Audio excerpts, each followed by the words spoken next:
Šilb.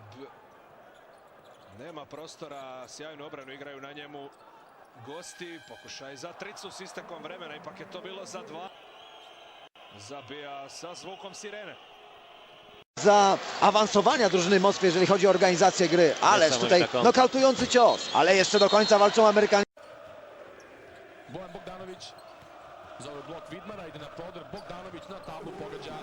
Bojan igru u napadu da proradi igra ispod samog koša. Ono što smo videli u prvoj utakmici to je da čuva ga Sipaki. Jedna od defanzivnih mana Kenana Sipakija je malo slabiji u odbrani od pick and rolla.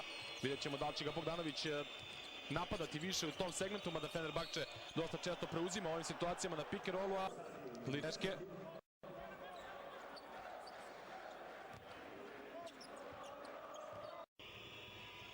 Nagbar pa Papa Nikolau.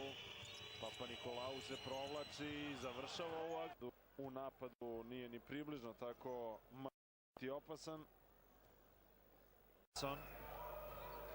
Đedović. Đedović vrlo lepo sa mnogo osjećaja pogađa ovaj šut Nihat Đedović. Spanulis odmah napada Dardena ponovo.